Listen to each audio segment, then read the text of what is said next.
আসসালামু আলাইকুম প্রিয় শিক্ষার্থীরা, আজকে আমরা দেখব এইচএসসি পরিণতির দ্বিতীয় পত্র প্রথম অধ্যায় ব্রিটিশ ভারতের প্রতিনিধিত্বশীল সরকারের বিকাশ থেকে গুরুত্বপূর্ণ এমসিকিউ প্রশ্ন উত্তর। ব্রিটিশ ইস্ট ইন্ডিয়া কোম্পানি গঠিত হয় কত সালে? 1600 সালে। ভারতে ইস্ট ইন্ডিয়া কোম্পানির শাসনের সূচনা হয় 1757 সালে। ভারতবর্ষে প্রথম উপনিবেশিক শাসন শুরু হয় 1757 সালে।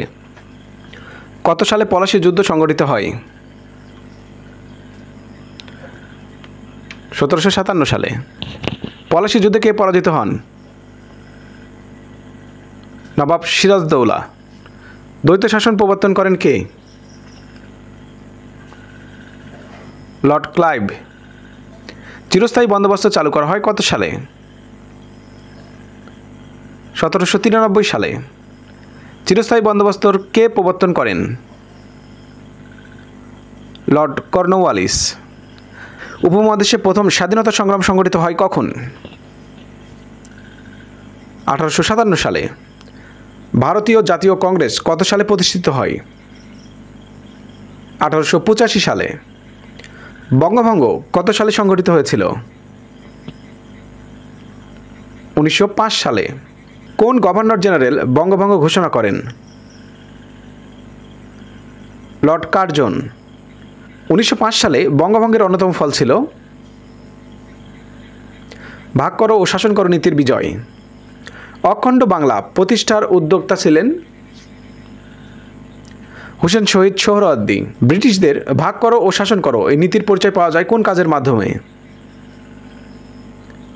বঙ্গভঙ্গ। ব্রিটিশদের ভাগ করো ও শাসন করো নীতির উদ্দেশ্য ছিল ব্রিটিশ শাসন দীর্ঘস্থায়ী করা। বঙ্গভঙ্গ রদ করা হয় কত সালে? 1911 সালে। বঙ্গভঙ্গ রদের সঠিক মূল্যায়ন কোনটি?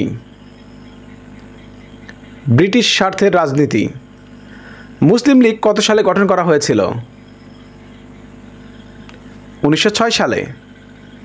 কার সভাপতিত্বে মুসলিম লীগ গঠিত হয়েছিল? নবাব ভিকারুল মুলক। এক জাতি এক রাষ্ট্র কোন তত্ত্বের মূল মন্ত্র? দ্বিজাতি তত্ত্ব। দ্বিজাতি তত্ত্বের প্রবক্তা কে? মোহাম্মদ আলী জিন্নাহ।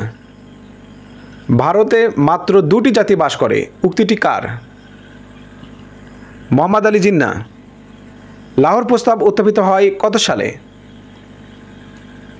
1940 সালে। লাহোর প্রস্তাব উত্থাপিত হয় 1940 সালের কত তারিখে? 23 মার্চ। 1940 সালে লাহোর প্রস্তাব কে পেশ করেন? এ.কে. ফজলুল হক। মন্ত্রিমিশন পরিকল্পনা করা হয় কত সালে? 1946 সালে। তো ধন্যবাদ ভিডিওটি শেষ পর্যন্ত দেখার জন্য। ভিডিওটি ভালো লাগলে একটি লাইক দিবেন, আপনাদের মতামত থাকলে কমেন্টে জানাবেন, আর এই ধরনের ভিডিও আরও পেতে চাইলে আমাদের চ্যানেলটি সাবস্ক্রাইব করে রাখবেন। আল্লাহ হাফেজ।